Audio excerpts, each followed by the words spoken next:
Buenas tardes, amigos. Nueva semana informativa aquí en Televistazo. Estefi, de regreso, bienvenida. ¿Qué tal, Gaby? Amigos, muy buenas tardes. Comenzamos con lo último de la actividad en Carondelet.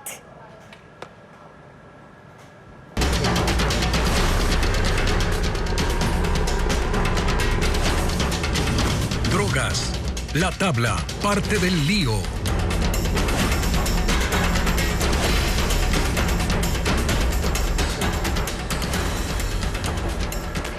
Desde las 8:30 de la mañana, el presidente Daniel Noboa mantuvo una reunión con sus ministros y secretarios de Estado para que entreguen el plan de trabajo de cada cartera. El ministro de Salud también participó en la cita. Fabiola Santana está en la presidencia. La reunión entre el presidente Daniel Noboa y su gabinete duró alrededor de 2 horas y en efecto uno de los temas abordados fue la derogatoria de la tabla de consumo de drogas. No se conocen los alcances tratados, pues a su salida el ministro de Salud Franklin Encalada evitó dar declaraciones a los medios de comunicación. Lo que sí confirmó luego de esta reunión es que la sesión de trabajo con el Consejo que estaba prevista para hoy no se dará. Se esperaba abordar los alcances de la derogatoria, delinear un plan de prevención para trabajar con los consumidores y emitir un pronunciamiento oficial, pero esto se ha postergado. Sobre este mismo tema, el ministro de Deporte dijo que se reunirá con la cartera de salud para poner a su disposición algunos programas que podrían ayudar en la prevención del consumo de drogas. Yo me acerqué a Franklin a decirle que cuente con algunos de nuestros programas, pues definitivamente todos los proyectos que existen desde el Ministerio de Deportes se pueden transformar fácilmente en un arma utilizable para el Ministerio de Salud. Lo tienen que hacer. Recordar que el presidente Noboa dispuso a los ministerios de Salud y del Interior implementar programas para la prevención y rehabilitación. Nosotros continuaremos aquí en la presidencia para poder indagar más sobre este tema y comunicarles en las próximas emisiones. La tabla de drogas que eliminó el presidente estaba avalada por la Corte Constitucional y responde a lo establecido en el Código Orgánico Integral Penal. Ahora queda en manos de los jueces analizar cada caso y determinar si se trata de un consumidor o de un traficante. Jacqueline Rodas lo explica. La tabla que regulaba la cantidad de droga para diferenciar a un consumidor de un traficante era una herramienta utilizada por policías, jueces y fiscales que ahora ya no existe, por decisión del presidente Daniel Noboa. La resolución establecía los gramos máximos que podía aportar un consumidor: marihuana hasta 10 gramos, pasta base de cocaína 2, clorhidrato de cocaína 1 gramo, heroína 0.1 gramos o anfetaminas 0.040. La constitucionalista Verónica Hernández advierte que la tabla fue avalada por la Corte Constitucional mediante sentencia y que el Código Orgánico Integral Penal dispone escalas para regular las cantidades de droga. Obliga a que exista una normativa secundaria, es decir, hoy no existe la tabla, pero va a tener que existir. Ahora, los problemas estructurales requieren medidas y decisiones y respuestas estructurales. La eliminación de la tabla no va a acabar con el problema de las drogas, peor aún con el problema del narcotráfico, tampoco con el problema del microtráfico y tampoco con el problema de las adicciones. Hernández aclara que la tabla no era determinante. Antes y ahora, los jueces deben valorar todas las pruebas que se presenten. Podría ser historial clínico, testigos, ¿verdad? Información de que la persona ha ingresado o no a una clínica de rehabilitación. Realmente el foco donde debería estar toda esta atención no es en la tabla, es en los jueces. La Constitución determina que las adicciones son un problema de salud pública que debe ser atendido y prohíbe la sanción penal para quien las padezca. El ministro de Defensa, Giancarlo Lofredo, anunció cambios en la cúpula de las Fuerzas Armadas. Señaló que el único enemigo del país es la delincuencia y pidió el compromiso de las fuerzas para enfrentarla. Paul Romero con el informe. Este lunes las Fuerzas Armadas realizaron una ceremonia para la presentación oficial del ministro de Defensa Giancarlo Lofredo en el complejo de La Recoleta, en el centro sur de Quito. El nuevo ministro asistió 4 días después de su posesión. La cúpula militar con la que se reunió el pasado viernes le dio la bienvenida y el jefe del Comando Conjunto, Nelson Proaño, en representación de los 47,000 soldados, le expresó su apoyo. Resaltamos la decisión del señor presidente de la República del Ecuador para designarlo como ministro para dirigir esta importante cartera de Estado. Lofredo en sus primeras declaraciones pidió el compromiso de las Fuerzas Armadas para seguir con las operaciones de seguridad interna. El país pide paz y tenemos una sola causa: salvar al Ecuador y devolverle la libertad a todos. También tenemos un solo enemigo: la delincuencia. Pidió unidad y apoyo para las decisiones que tomará en la nueva política de defensa, cuyo contenido aún se desconoce. Quiero estar cerca, quiero visitar los repartos, quiero escuchar lo que tienen que decir y las experiencias que desean compartir. Quiero que sean el apoyo no solo para su ministro, que hoy enfrenta también una gran tarea, sino el apoyo de toda una patria que quiere levantarse con gloria. En su discurso también señaló que esta semana hará cambios en el mando militar y en las subsecretarías del Ministerio de Defensa. Añadió que las personas que asuman estas funciones serán por sus méritos. El correísmo presentó un pedido de juicio político contra la fiscal Diana Salazar, acusándola de incumplimiento de funciones en la seguridad de sus funcionarios y en varios casos de investigación. Patricio Díaz informa que hasta ahora el proceso no tiene el respaldo de las otras bancadas. Como lo anunció el correísmo, no demoraron y a solo 10 días de asumir funciones presentaron un pedido de juicio político contra la fiscal general Diana Salazar. La legisladora de la Revolución Ciudadana, Gisela Garzón, entregó la solicitud de manera digital con el respaldo de su bloque. Acusa a la fiscal de un supuesto incumplimiento de funciones en temas de seguridad y en casos como León de Troya, INA Papers, entre otros. No solo que no ha precautelado la integridad de sus propios funcionarios, sino además en casos donde ha tenido que ver el narcotráfico, no ha tomado nada de decisiones, ni ha tomado ningún correctivo, ni nada por el estilo. No solo se tratan de los casos de delincuencia organizada, sino además de aquellos que vinculan a gobernantes. El caso de León de Troya, escandaloso como lo es, no tuvo el seguimiento correspondiente. No da detalles específicos, pero al menos de sus aliados de la mayoría no tendrá respaldo. Enseguida se pronunció el Partido Social Cristiano al anunciar que no apoyará el proceso. Se ha hecho algunos acuerdos, como ustedes bien saben, tenemos muchas coincidencias, pero también tenemos nuestras diferencias. En este aspecto nosotros nos mantenemos, no vamos a apoyar el juicio a la fiscal general del Estado. De la bancada oficialista, ya el presidente de la República dijo hace varios días que no respaldará un proceso de ese tipo. Los bloques de minoría también mostraron su rechazo. No era sorpresa porque sabemos que siempre van a buscar impunidad, siempre van a buscar amnistías. Apoyaremos a esa mujer valiente, a esa mujer digna que está tratando de salvarnos a este país de la corrupción. La fiscal general también se pronunció sobre esta pretensión del correísmo. En su cuenta de X dijo: finalmente, aunque de nuevo sin sustento, pudieron dar el primer paso en su desesperada búsqueda de impunidad, y solo sobre el terreno político, ya que ni las mentiras ni los inventos les funcionaron. Y de nuevo, no lo lograrán. Mi compromiso sigue siendo con la justicia. E incluyó un comunicado de su institución, la Fiscalía, en el que reiteran aquello y señalan que la funcionaria sabrá mostrar las pruebas suficientes en su defensa, frente al que consideran un nuevo ataque. Serán ahora las autoridades del Consejo de Administración Legislativa las que decidan si remiten o no el proceso a la Comisión de Fiscalización, que tiene varias solicitudes de juicio que resolver antes, aunque el correísmo ya advirtió que sin interpelantes, por ser del anterior periodo, el que esos procesos sigan es difícil. El alto al fuego temporal se extiende a 2 días más en la Franja de Gaza, así lo anunciaron los negociadores cataríes. La tregua, que se prolongará hasta el miércoles, permitirá liberar a más rehenes, incluida la expectativa por la salida de un cuarto grupo de secuestrados hoy mismo. Israel advierte que 184 rehenes aún permanecen en poder del grupo Hamás. Reporta Ileana Suárez. Israel ya tiene la lista de los rehenes que serán liberados en pocas horas más. Y desde ya, Israel y el grupo Hamás han pactado 2 días más de tregua. Ayer, 17 rehenes fueron liberados, entre ellos la niña Abigail Edan, que quedó huérfana cuando sus padres fueron asesinados en los ataques del 7 de octubre. Tenía 3 años cuando fue secuestrada y cumplió 4 este 24 de noviembre, mientras estaba retenida en Gaza. Noah Naftali, prima de Abigail, Cuenta que ella tiene 2 hermanos que sobrevivieron el atentado. Se escondieron en un closet durante 14 horas después de ver cómo mataron a sus papás. Ahora ella está reunida con sus abuelos y sus tíos, luego de someterse a chequeos médicos y psicológicos en un hospital infantil en Israel, donde fue llevada tras su liberación.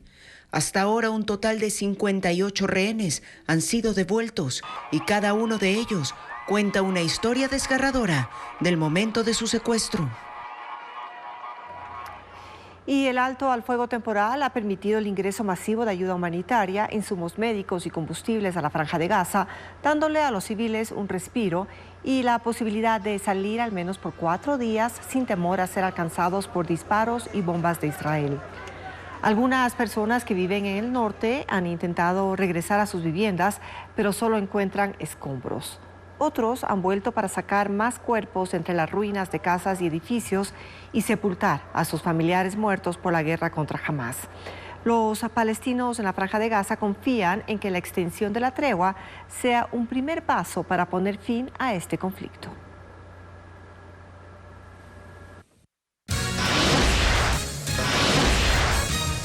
¿Qué opciones legales tiene Verónica Abad tras su designación como colaboradora de paz en Israel? ¿Puede negarse sin perder la vicepresidencia? Volvemos con esto luego del corte.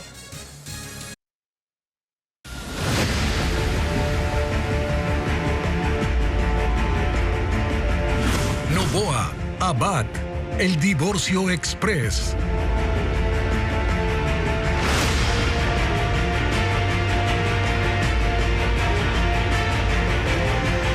La vicepresidenta Verónica Abad puede negarse a cumplir con la asignación del presidente Noboa de ser colaboradora para la paz en Israel sin que esto contemple una sanción inmediata. Sin embargo, abogados constitucionalistas señalan que se podría interpretar como abandono de cargo. Adriana Bermeo con el informe. Verónica Abad puede negarse a cumplir con la misión de paz en Israel bajo el argumento de falta de preparación para ejercer el cargo y solicitar nuevas funciones al presidente Noboa sin que esto tenga como consecuencia una sanción. Consideran los constitucionalistas consultados Pamela Aguirre y Emilio Suárez. Pero podría originarse otro escenario, que el presidente no le asigne más responsabilidades. La Constitución establece 2 funciones para el vicepresidente. 1. Cumplir con las tareas que el presidente le asigne. Y 2. Reemplazar al presidente en caso de ausencia temporal o definitiva. Según expertos, si Abad se niega a acatar la responsabilidad encomendada y no se le asigna más funciones, la Asamblea podría interpretarlo como abandono. El incumplimiento de funciones por más de 90 días pueda declarar desierta la vicepresidencia. También es muy discutible si la vicepresidenta se niega a cumplir con esas funciones, pero se queda en el Ecuador, quizás en su despacho, va todos los días a su despacho, se sienta en su despacho y finalmente está cumpliendo su otra función constitucionalmente prevista, que es esperar para subrogar al presidente de la República. Este martes a las 10 horas, Verónica Abad convocó a una rueda de prensa para dar a conocer su posición. Según Verónica Abad, ella y Daniel Noboa se conocen hace 2 años y tienen muchas coincidencias políticas. Sin embargo, la campaña electoral fue el espacio en el que se profundizaron las discrepancias. En 3 ocasiones, el presidente hizo pública su intención de tenerla lo más lejos posible. Su oficina de prensa anuncia una rueda de prensa para este martes con su postura sobre el decreto que la delega como embajadora de paz ante el conflicto israelí. Era viernes y era 2 de junio cuando sus nombres aparecieron por primera vez juntos en una misma oración. Y ellos juntos también en una foto. Daniel Noboa era el primero en inscribir ante el Consejo Nacional Electoral su candidatura luego de la muerte cruzada y como compañera de fórmula aparecía Verónica Abad. Noboa nunca expuso las razones por las que se generó esta alianza entre el ex asambleísta y la ex candidata a la alcaldía de Cuenca. Pero ella sí contaba de dónde es que se conocían y cuáles eran en esos tiempos los objetivos que tenían en común. Nosotros nos conocemos hace aproximadamente 2 años y coincidimos en el tema social. Y lo cierto es que Noboa la convocó a Verónica Abad para que sea su compañera de fórmula. Y durante la campaña de primera vuelta la relación fue fluida, aunque el entonces candidato Daniel Noboa no se encontrara muy satisfecho con la gestión de Abad en territorio. Pensaba que ella podía y debía hacer más. Y entonces el malestar se hacía más grande y ya para la segunda vuelta la ruptura era total. Nunca más se los vio juntos. En redes sociales, Abad era blanco de críticas por sus opiniones en relación a los derechos de la mujer, la dolarización, los servicios públicos, entre otros. Noboa reaccionó enviándola a Estados Unidos y a Europa para que haga campaña entre los migrantes. Era la primera manifestación de que no la quería cerca. Las razones de la ruptura, sin embargo, nunca estuvieron claras. Hay versiones que refieren a hechos graves que ocurrieron en el último tramo de la campaña. Se conoce que Abad gestionó en algunas ocasiones acercamientos con Noboa, pero él se mantuvo firme en su postura de tenerla lo más lejos posible. Después del balotaje, Noboa, ya presidente electo, indicaba que las funciones de la vicepresidenta serían la protección de los derechos de los migrantes y el mejoramiento de las relaciones con los países de África y el Caribe. Era el segundo anuncio de que ellos no trabajarían juntos. Los actos oficiales de entrega de credenciales y la posesión de los dignatarios fueron espacios en donde únicamente se ratificó la existencia de un conflicto, con desplantes y decisiones que no fueron precisamente exhibiciones de elegancia ni de madurez de ninguno de los dos lados. Sin embargo, 27 decretos después de asumir el poder, Noboa lo pensó mejor. África está muy cerca, así es que la delegó para que interceda por la paz entre Israel y Palestina. Y 3 decretos después, se acordó que una vicepresidencia sin vicepresidenta no tiene mucho sentido y ordenó entonces que se reestructure eso, que a él no le sirve para mucho. En realidad, no le sirve para nada. Pero más allá de eso, ¿cuáles son los cimientos de esta decisión? Está claro que lo hace porque puede, pero las acciones de gobierno deben tener razones y estas deben ser expuestas con una alta dosis de transparencia, ausente de Carondelet en estos primeros días. Este lunes, la ministra del Trabajo, Ivonne Núñez, se reunió con delegados de jubilados, extrabajadores y trabajadores de diario El Comercio. Núñez se comprometió a legalizar la conformación del Comité Especial para dar solución al conflicto laboral que afecta a 497 personas. Sobre la reestructuración de la Vicepresidencia de la República, mencionó que esa cartera de Estado cumplirá con el decreto presidencial que garantiza el respeto a los derechos laborales.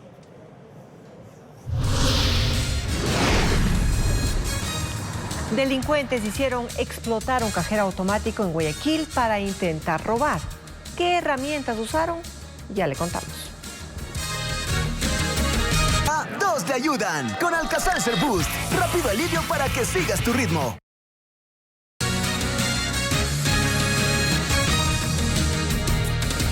Delincuentes usaron un tanque de oxígeno para causar una explosión e intentar robar el dinero de un cajero automático en el norte de Guayaquil. Según la policía, ya se han reportado 17 ataques de este tipo solamente en lo que va del año en Guayaquil, en Durán y en San Borondón. Maylin Ochoa con los datos.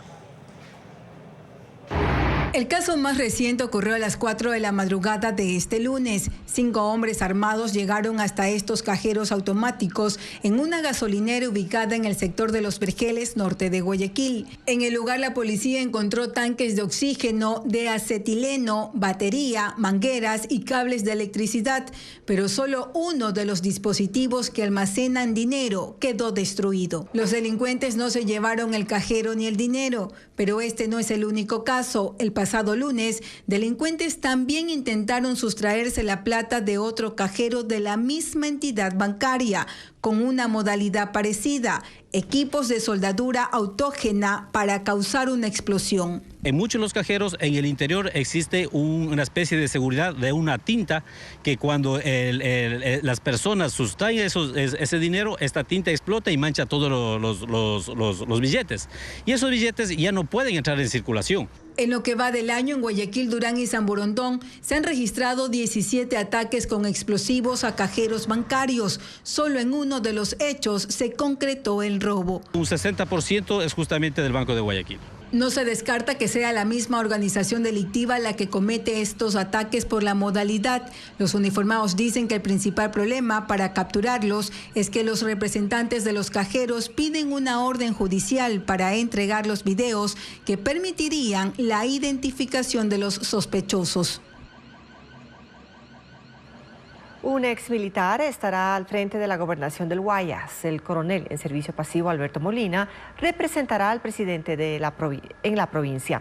Esta mañana mantuvo una reunión con su antecesor, William Young, con los detalles.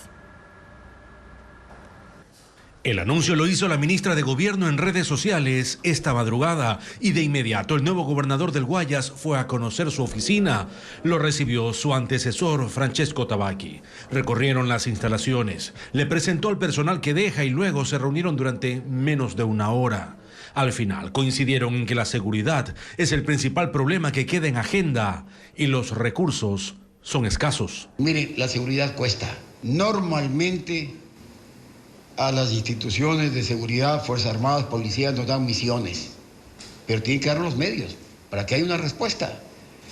El tema económico es vital. Alberto Molina es coronel del Ejército en servicio pasivo, integra la Comisión Nacional Anticorrupción, es miembro de la Academia Nacional de Historia Militar y fue vocero de las Fuerzas Armadas en la Guerra del Cenepa. Su gestión seguirá esa línea de cercanía con los militares. Es partidario de volver a juntar a la policía con las Fuerzas Armadas para patrullar ciudades como Guayaquil y Durán. Enterarme de las acciones que se tienen inmediatas, porque todos sabemos que esto es prioritario, esto es para ayer. Su posesión será este miércoles y aunque no detalló sus planes, dijo que esta semana se reunirá con el alcalde de Guayaquil. Rusia bombardeó 120 localidades ucranianas desde finales de la semana pasada y se trata de pequeñas aldeas en el este del país. El Estado Mayor de Ucrania confirmó los ataques en medio de un conflicto que se inició hace 1 año, 9 meses ya y que parece no tener fin. La invasión de Rusia contra ese país se extiende y está a punto de entrar en un segundo invierno en el que las bajas temperaturas y la nieve plantean un reto tanto para las tropas como para la población civil que podría una vez más verse privada de servicios de energía y calefacción. La guerra se mantiene mientras los aliados occidentales de Ucrania debaten el futuro de la ayuda financiera y militar que hasta ahora llega a 160.000 millones de dólares. Una tormenta en el Mar Negro provocó daños en toda la costa sur de Rusia, incluida la anexada península de Crimea. 2 millones de casas se quedaron sin energía eléctrica y hay 3 fallecidos. La tormenta Betina sobre el Mar Negro llevó fuertes vientos y lluvias al sur de Rusia. Provocó grandes olas que inundaron el balneario costero de Sochi. El mar entró a este complejo turístico destruyendo parte de las instalaciones. Y se llevó un área por donde pasaban las vías del tren. En esta región, 350 personas fueron evacuadas de zonas de riesgo. El oleaje empujó un barco carguero con 21 tripulantes a bordo hacia la costa cerca de la ciudad rusa de Anapa. La embarcación quedó atrapada en un banco de arena. No hubo heridos y la operación para liberar el barco comenzará cuando las condiciones mejoren. El temporal también afectó la península de Crimea, inundó carreteras, casas. Decenas de comunidades fueron declaradas en estado de emergencia. Autoridades afirman que esta tormenta es la más fuerte registrada en los últimos 16 años, con vientos que alcanzaron velocidades de 144 kilómetros por hora. Ante los daños causados, se suspendieron las clases de hoy y cerraron las oficinas gubernamentales. Entre ambas regiones se reportan 2 millones de personas sin luz desde el fin de semana y 3 fallecidos. Los 3.000 seguidores del expresidente de Brasil, Jair Bolsonaro, se manifestaron el domingo en Sao Paulo para exigir la salida del juez de la Corte Suprema que lleva el caso contra los implicados en la revuelta del 8 de enero en la Plaza de los Tres Poderes en Brasilia. La movilización, recordemos, fue convocada por un pastor evangélico aliado de Bolsonaro tras conocer que el juez ha dado 10 días para que la policía investigue al exmandatario. Los manifestantes acusan a la justicia de cometer abusos en este proceso.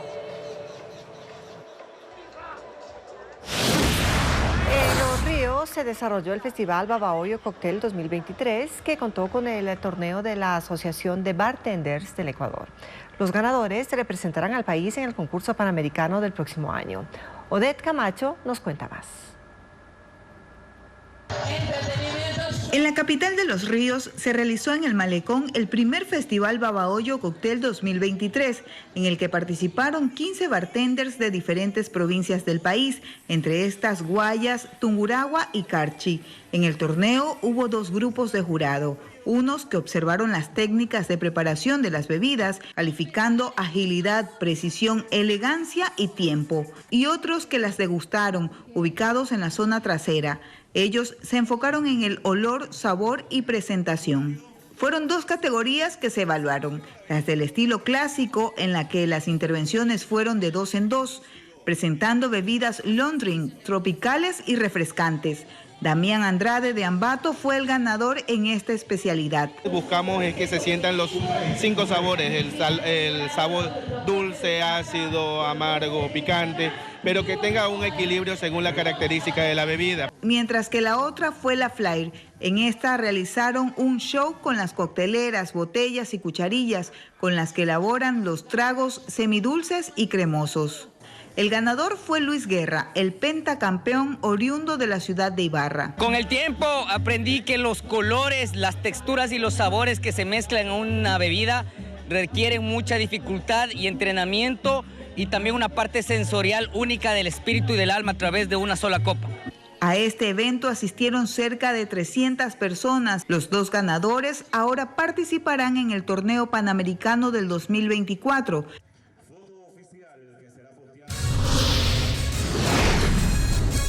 Y los descuentos se concentran en las compras electrónicas hoy con el Cyber Monday. Le contamos más luego del corte.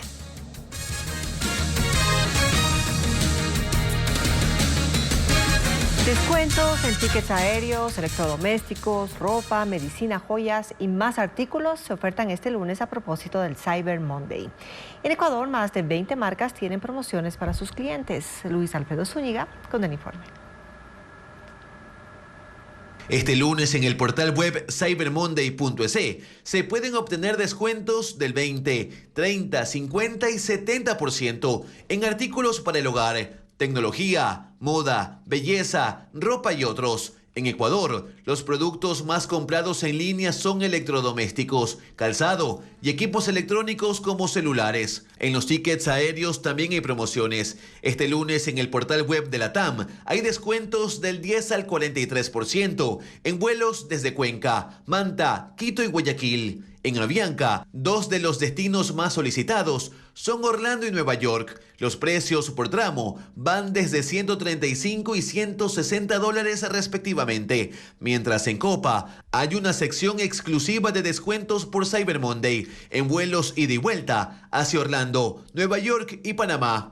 Portales internacionales como Amazon también exhiben sus promociones en todo tipo de artículos. En algunos casos, superan el 60% de descuento. El Cyber Monday surgió en Estados Unidos en 2005 como una extensión del Black Friday, y aunque en ambas fechas el principal atractivo es el mismo, los descuentos, la diferencia es que hoy estos son exclusivamente para compras en línea. En Ecuador, la primera vez que se dio este evento fue en 2012. En aquel año hubo apenas 13.000 visitas y en 2023 se espera superar las 300.000. La película costarricense Morrazán cerrará el ciclo de cine centroamericano en la Pontificia Universidad Católica en Quito. Además, la Orquesta Filarmónica de Guayaquil ofreció un concierto de música latinoamericana en el Museo Municipal. Estefanía Arias cuenta que darán otro show esta semana. Con vendas en los ojos, así ingresan los asistentes a la Casa de Títeres de Guayaquil. Es la obra En el corazón de la selva que se estrenó por primera vez en este espacio cultural. Destapamos los ojos y jugamos más con los sentidos, el tacto, el olfato, el gusto, cosas que usualmente no se usan para ponernos en los zapatos de las personas con discapacidad. 5 meses tomó montar esta puesta en escena de teatro sensorial en la que actúan 5 artistas. La posteridad nos hará justicia. Morazán, una película basada en hechos históricos de Costa Rica. Con esto, el Centro Cultural de la Pontificia Universidad Católica del Ecuador, PUCE, cierra su ciclo de cine centroamericano. La función será este miércoles 29 a las 18 horas. La entrada es gratuita.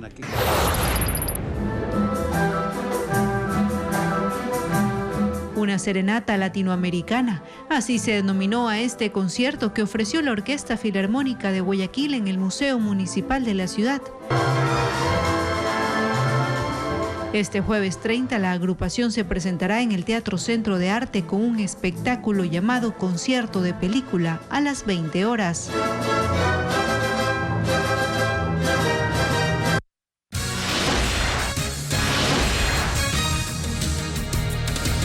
¿Y cuál es el plan del gobierno para evitar los apagones? Se lo contamos al volver.